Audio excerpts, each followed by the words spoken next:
Welcome! In his HBO show Real Time, Bill Maher criticized people for going after Cheryl Hines after her husband, RFK Jr., endorsed Trump. You may not like RFK's decision, said Bill, but leave the wife out of it. Not even the mafia goes after the wife. Bill's 100% correct, but I don't think it applies to Benjamin Netanyahu's ugly pig wife, Sarah. Though she wasn't elected for anything in her life other than sucking her husband's cock, Sarah Netanyahu constantly meddles in all affairs of state, even the most sensitive. She breaks the law as often as most people brush their teeth. She has a huge part in creating the chaos that is the state of Israel today. In his biography on Benjamin Netanyahu, journalist Ben Caspit writes that Sarah Netanyahu is deeply involved with managing Israel's defense, economy, foreign relations, and countless other functions of government.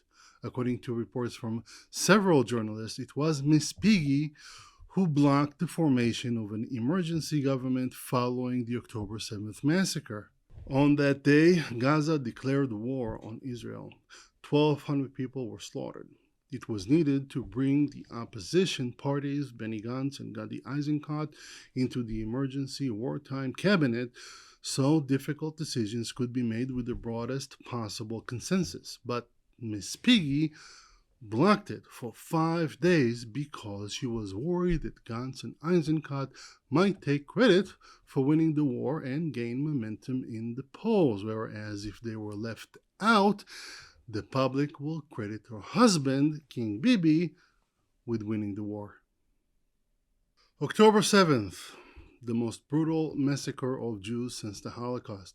Israel enters a most difficult, complex war on several fronts, and there's no government to be found because for 5 fucking days, everyone's busy begging the crime boss's ugly pig of a wife to please, would you be so kind as to agree to form an emergency wartime government? My name is Eran Evron Bistritzer, and this is the New Dichotomy.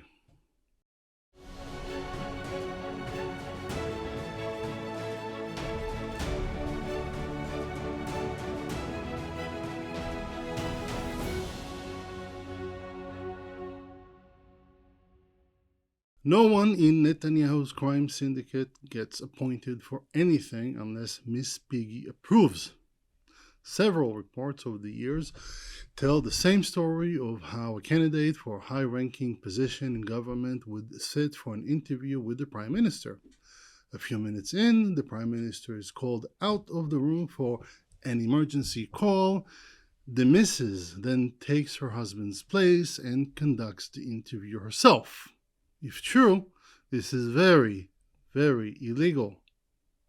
On April 24, 2011, a friend of Miss Piggy named Orit Galili Zucker said in an interview that Sarah is involved in writing all of her husband's speeches. She reveals that her friend Sarah is a full partner in managing the country's affair. In doing so, she unwittingly exposed that all of the people in the Prime Minister's office were lying to the press for years when they insisted that the boss's bitch is minding her own fucking business. In September 2019, Sheldon Adelson said, I'm paraphrasing, that Israel would be managed much better if it wasn't for this batshit lunatic meddling with state affairs. Speaking of the Adelsons, I'd like to thank Sheldon's widow, Dr. Miriam Adelson. The good doctor worked tirelessly behind the scenes to solicit Donald Trump to pressure Netanyahu to agree to a deal with Hamas, which allowed the return home of some of the hostages. The people of Israel owe Dr. Adelson a great debt, one that won't be forgotten. You couldn't possibly get farther away from the selfless Dr. Adelson to the selfish Sarah Netanyahu. Bibi's ugly pig wife is a convicted criminal. In June of 2019, she was convicted of scamming the Israeli government. Between 2010 and 2013, she billed the government for over $100,000 for takeouts, which is illegal since the taxpayer is already paying for the exalted swines to have a cook. The thief listed the cook as a housekeeper, falsely stated that they don't have a cook, then billed the taxpayers for the takeout. To bilk even more money, Miss Piggy listed domestic guests as foreign guests because the food and drink budget allocated by the state is considerably higher for foreign dignitaries. She also inflated the number of guests as well as the number of meals they ordered. The indictment against her was 22 pages long and listed 83 witnesses. The big question is, why was this crook convicted only once in her 30-year career as a criminal? A recent article in Haaretz resurfaced an old story about how Eran Netanyahu plagiarized her master's thesis. In their 30 years in politics, the exalted swines scammed the Israeli taxpayer literally hundreds, if not thousands, of times. No one person can go through the thousands of reports made in the press about the exalted swine's 30 years of endless corruption. Instead, let me summarize for you just a few fan favorites. In January 2013, a report came out detailing over $80,000 of expenses at their private homes that the demented public servants billed the taxpayers for. That sum includes $22,000 bill for water for their pool, $21,000 for gardening, $1,600 for scented candles, and so on. In June 12, 2014, Haaretz reported that state comptroller is looking into the possibility that Miss Piggy illegally billed the state for patio furniture for the royal fox's private home in Caesarea. She tried to get away with it by purchasing new furniture for the official prime minister's residence in Jerusalem, a furniture set that's identical to the one they have in their private home in Caesarea. Once delivered to Jerusalem, the tricky bitch had the new furniture swapped with the old ones. On January 29, 2015, Kalkalist reported that Miss Piggy sent house employees to return empty cans and bottles to get the bottle deposit, then illegally pocketed the money. In 2023, Aron Naor, a former employee of the Swines, filed a lawsuit against them. Amongst his many depictions of abuse, Naor claimed that the Swines demanded that all food served to them was to be taken from the Prime Minister's official residence in Jerusalem, where the kitchen is stacked courtesy of the taxpayer. And so, since the Swines reside in their private home in Caesarea, Naor was sent frequently to pick up groceries such as eggs and tomatoes from Jerusalem. The cheap fucks have no problem spending $1,000 of public funds if it'll save them $1 of their own money. A state control report on the assholes' private residence, published in February 2015, articulated the pattern of behavior in which the jerks sent house workers to go pick up low-value items for them, such as eye drops, cold medications, wine glass, coffee, and pastries, then refused to refund them, claiming that such items aren't covered in the house's budget. On February 24, 2015, on the TV show Uvda, which is similar to 60 Minutes, it was reported that in 2009, the jerks tried to get the contractor to build a estate for $6,000 worth of renovations in their private mansion in Caesarea. When the contractor refused to participate in their scam, they had to pay for it themselves. On April 20th, 2017, it was reported that the police had indicted Miss Piggy for charging the taxpayer for the cost of a Nepali nurse hired to take care of her elderly father. The swine was accused of keeping the nurse in slave-like conditions, making her share a room with the patient she looked after, forcing her to work all waking hours, denying her any time off, sometimes holding off her pay, screaming and verbally abusing her, including calling her a Nepali trash. Over the years, the Israeli taxpayer was forced to pay damages to several state employees who filed lawsuits against the Netanyahus claiming abuse. Manny Naftali, the Jerks' former house caretaker, claimed in a 2014 lawsuit that his lunatic former boss screamed at the worker for packing several eggs in a single bag for a trip, demanding each egg to be packaged separately. In his lawsuit, Naftali recounts how all cleaning workers were forced to wear 3 different numbered sets of clothes per shift. One set for cleaning the bathroom, a second set for the laundry room, and a third set for the bedroom. According to Naftali, they were all forced to shower between changing outfits. On February 25, 2021, Shaya Segal, a former advisor to the Psychos, tells the story of how 4 couples, neighbors of the Swines, got together to buy her a nice birthday gift. They put in approximately $400 each, or $1,600 in all, and got her a jewelry store gift card. Lady Kaka went to the store, picked an item worth twice as much, or almost $3,000, and demanded that the store bill her neighbors for the difference. Last December, Hani Bleiweiss, who served as an assistant to the Exalted Swines for 30 years, died of cancer. The assholes threw her under the bus since she was ill and of no use to them. Bleiweiss took her revenge by leaving her smartphone to the police in her will. On that phone were many recordings incriminating the ugly pig wife in committing several crimes. One of the more revolting revelations exposed by Sefi Ovadia in an Uvda report details how Sarah Netanyahu sent a low-life Likud activist to harass and intimidate Das Klein, a witness against the Swine in a bribery trial. Just FYI, witness tampering is a very serious crime that carries up to a 10-year prison sentence. The more disturbing conduct exposed on Uvda shows how Sarah Netanyahu worked to promote Danny Levy to be police commissioner.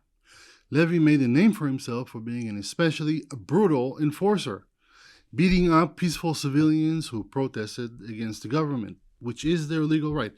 Levy's record on his actual job, reducing crime and solving murders, is pathetic. Not that any of Levy's miserable professional record was even considered by Netanyahu's bitch. As I've told you in previous episodes, loyalty to the crime family and being absolutely terrible at your job are the only 2 requirements needed for getting appointed and for getting promoted in the Netanyahu crime syndicate.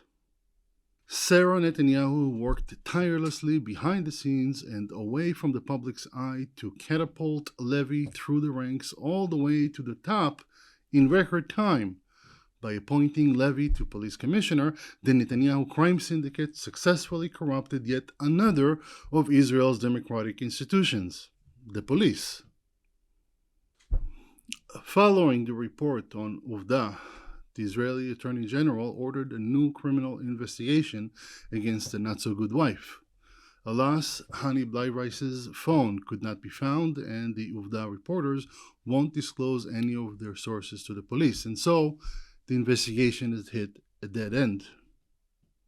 Now, I don't want you to think that Netanyahu's ugly pig wife is all bad. This past November, she donated a birthday cake to a hospital. So touching. If the hospital staff in the picture looks happy to get the cake, that's because it was taken before they found out that Sarah's birthday was a full week earlier. Responding to Miss Piggy's overwhelming generosity in gifting them her week-old birthday cake, the hospital administrator said, "We still can't figure out how that woman ever got out of her straitjacket and escaped the psych ward." Though most people may think that a week-old birthday cake is a lousy gift, this is actually a huge improvement over the last year when Sarah sent kids in the cancer ward a box full of used-up toilet paper rolls, or the year before that when she gifted the hospital staff with an ashtray she made of her nail clippings. Ooh, that's nasty. Let's talk about Yair Jr., the spoiled prince of the Sunshine State. On August 6, 2024, the police raided the office of then Foreign Minister Eli Cohen. They're investigating the issuance of diplomatic passports to Sign of Psycho and several other members of Yair's dead crime syndicate. Using state resources for personal need is a crime, hence the police raid. Why would Sign of Psycho need a diplomatic passport? Those are meant for workers of the State Department. Yeah, Netanyahu doesn't work for the State Department. He doesn't work at all. He's a bum. Allow me to speculate. If you're the son of a crime boss, having a diplomatic passport could be very useful, considering that the TSA can't search diplomatic baggage. By law, they can't even x-ray diplomatic bags. A diplomatic passport could come in very handy for anyone trying to get contraband through customs. Not that I'm suggesting that he did so, I'm just speculating. The demented crime boss pretending to govern the state of Israel works hand in hand with his rotten offspring. I've talked about Channel 14, Netanyahu's poison factory, in an earlier episode. Some of the wilder conspiracy theories and baseless lies are too incendiary, even for Channel 14. Those types of messages are disseminated to the public through his expatriate son. Yair Netanyahu is Alex Jones on crack. Yair Netanyahu lives in Miami, far away from the mess his daddy made of Israel. From his luxury apartment, Psycho Jr. spreads wild, irresponsible, batshit, crazy, baseless lies and conspiracy theories aimed at Israeli democratic institutions as well as individuals who dare criticize Psycho Sr. Anyone refusing to kowtow to Daddy's crime syndicate becomes a legitimate target for this one-man poison factory. The IDF, the opposition, left-wing politicians, families of the hostages, honest journalists, the Attorney General, even the Shabak, the same organization serving as the bomb's personal bodyguard service, is one of his favorite targets for attacks on social media. The Israeli taxpayers are billed $60,000 a month for chauffeur and 24/7 security detail provided to the spoiled bum by the elite Shabak Unit 730, the Israeli equivalent of the Secret Service. This is all very, very illegal. Unit 730's mandate is to guard only the government's top 7 public officials. The PM's unemployed bad seed isn't one of them. This is yet another example, one of thousands, of a crime boss fleecing the Israeli treasury. On October 19th, 2024, a drone launched from Lebanon hit the Swines' mansion in Caesarea, cracking a window. To teach you that in regards to some issues, Netanyahu's government could move at breakneck speed, it took only 4 days for a committee to convene and approve a budget for fixing the damage.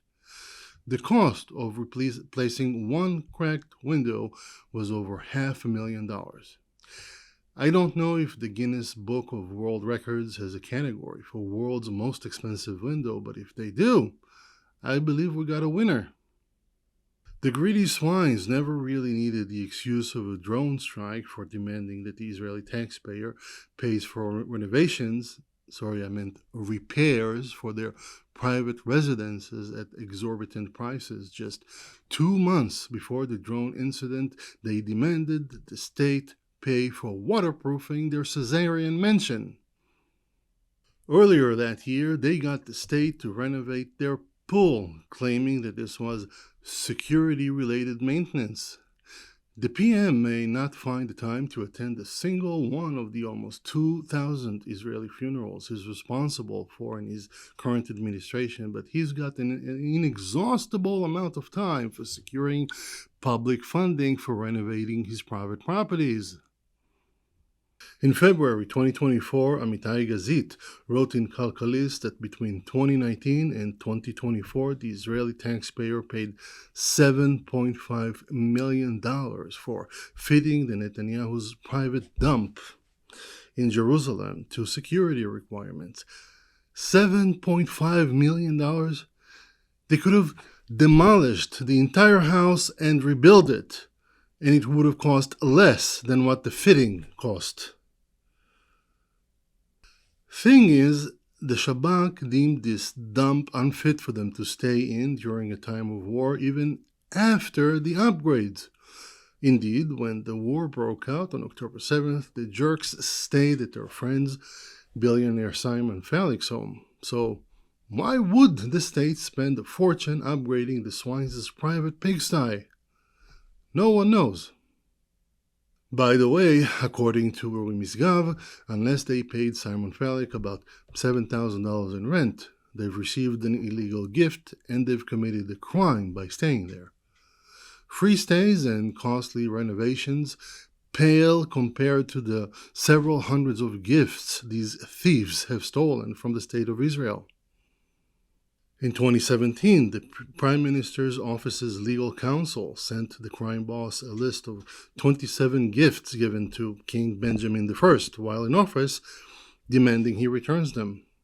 In a democracy, heads of state aren't allowed to keep gifts given to them because doing so might be considered as accepting bribes. In September 2023, Misgav reminded the public of 47 missing artifacts, which are all state property.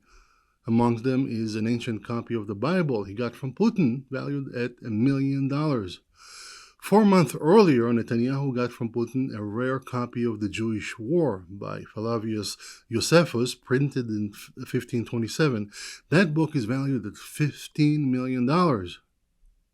Speaking of gifts, in 2021, it was reported that Netanyahu accepted some $200,000 in gifts from film producer Eran Evron and from Australian billionaire James Packer, including a bracelet worth $40,000. In 2017, Evron testified that back in 2004, he bought Gollum $8,600 worth of jewelry. My precious. Some of these bribes are chronicled in Alex Gibney's documentary, The Bibi Files. Also in that documentary, the story of how, over many years, Bibi demanded Arnon Milchan buy him tens of thousands of dollars worth of the most expensive cigars. One day, during Bibi's 5th term and while living in the official prime minister's residence in Jerusalem, the ugly pig wife demanded that the stiff smokes his cigars outside. Problem is that the outdoor patio wasn't secure enough for him to conduct confidential calls, and so the exalted swines demanded that the ever-so-generous taxpayer spoil their beloved rulers with their brand-new patio at the cost of just $4.5 million. Alas, the royal fucks refused to relocate for a different residence so that the new patio could be installed. According to the article, the patio's custom-made reinforced glass, which cost as much as 8 average apartments, was stored improperly, suffered damage, and had to be destroyed. Another interesting story that was published in the State Comptroller's report from February 2024 is about a $400,000 budget that was approved for renovating the kitchen at the Prime Minister's official residence in Jerusalem. As it was with the patio, it could not be installed since the Netanyahus refused to relocate for the time of the renovations. According to the Comptroller's report, the brand new important kitchen and expensive appliances were, you guessed it, improperly stored, they suffered damage, and had to be destroyed. Beats me how items such as reinforced glass, the heavy steel bars needed for their installations, brand new kitchen cabinets, as well as top of the line refrigerator and stove could all somehow become unusable due to improper storage. It's interesting to note that at least 2 different attorney generals in 2000 and 2023 decided not to prosecute the thieves for stealing hundreds of state-owned gifts, citing that their claims that many of the missing items were lost, damaged, or destroyed in storage are reasonable. See a pattern here? Unless the Israeli government's official storage facility is the Sarlacc pit, a kind of find it a little difficult to swallow.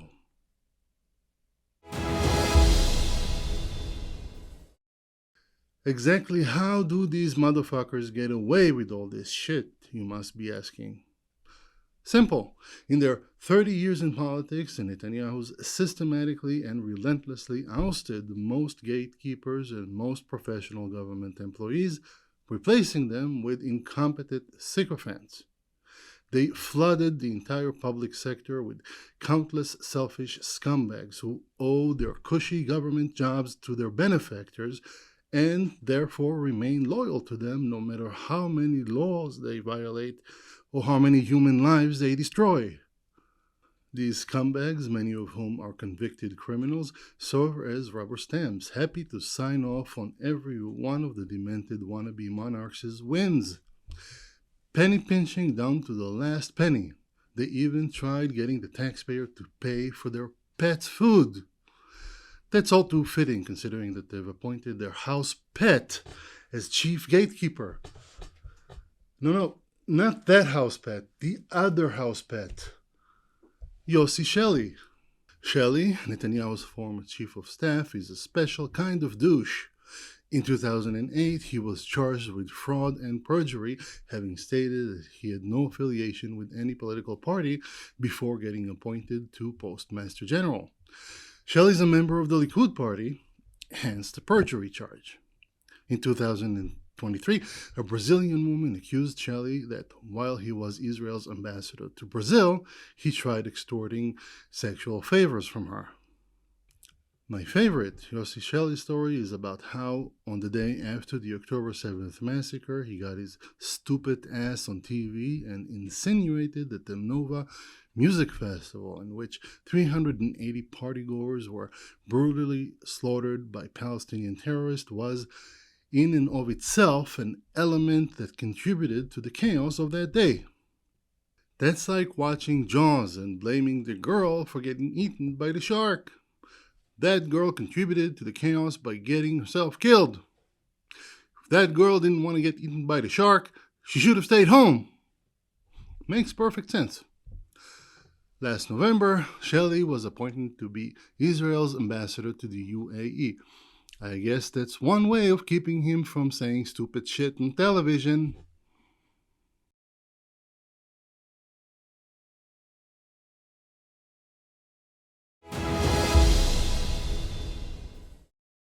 There really is no end to the Kosher Corleones' crime saga, and I'm running low on expletives, but I'm going to list one final article of loathsome selfishness, one which is especially infuriating since it serves as evidence to show just what the pricks had on their top priority during the time in which Hamas was busy planning the October 7th attack and was training for it. Fearless leader and Cruella de Vil couldn't possibly be bothered with trivial nuisances such as the several dire warning of an impending war. The selfish motherfuckers in charge had more important things on their minds, such as the continued fleecing of the taxpayer. They worked tirelessly to push through laws forcing the state to cover all expenses for their private homes in Jerusalem and in Caesarea. Through 2026, retroactively and for a total of 4 years. They got the state to cover all travel expenses for the ugly pig wife. Another new law increased their annual attire budget from $13,000 to $23,000 each. They also had the legislature expand their chauffeur budget and double the number of state-funded assistants from 2 to 4. Sarah and Benjamin Netanyahu are a modern-day version of Nicolae and Elena Ceausescu, the bribe-loving Romanian dictators who were tried and executed back in 1989. Not that I'm advocating a similar end to the Israeli royal pigs. I'm a man of peace. I believe that they should spend the rest of their miserable fucking lives in prison, watching how a new, law-abiding prime minister dismantles the crime syndicate they've spent 30 years building. The Ceausescu's reign over Romania lasted 24 years and cost the life of 60,000 human beings. I've asked Gronk to estimate the number of lives lost to wars involving Israel since the October 7th attack, and it's an eerily similar number, between 60 and 65,000.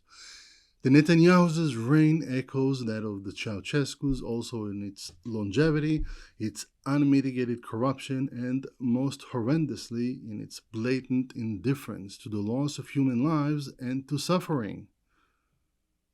The only way for Israel to stop this wanton corruption and never-ending wars is to arrest and indict these criminals.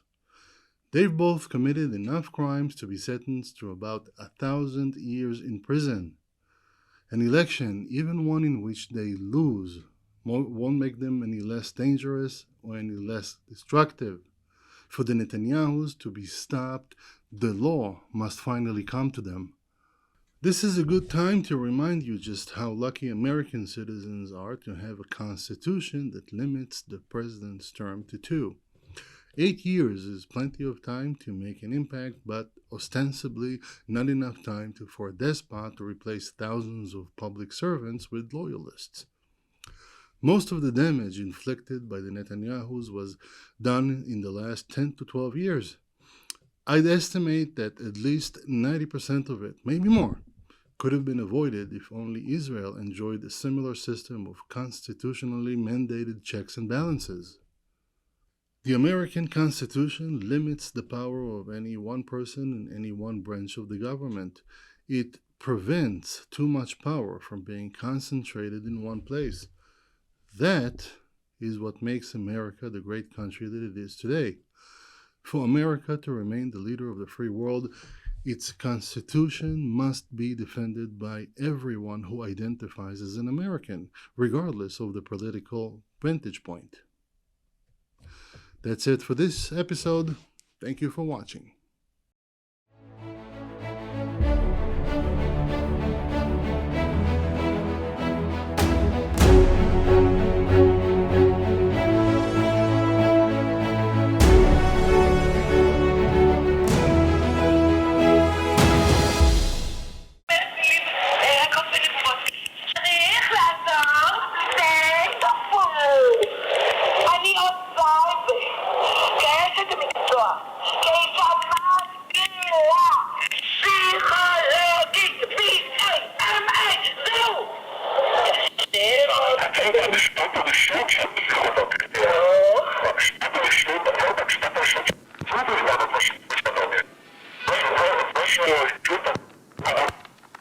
הוא מקבל ממך חפירת בביטות, חוץ מזה הנוסח.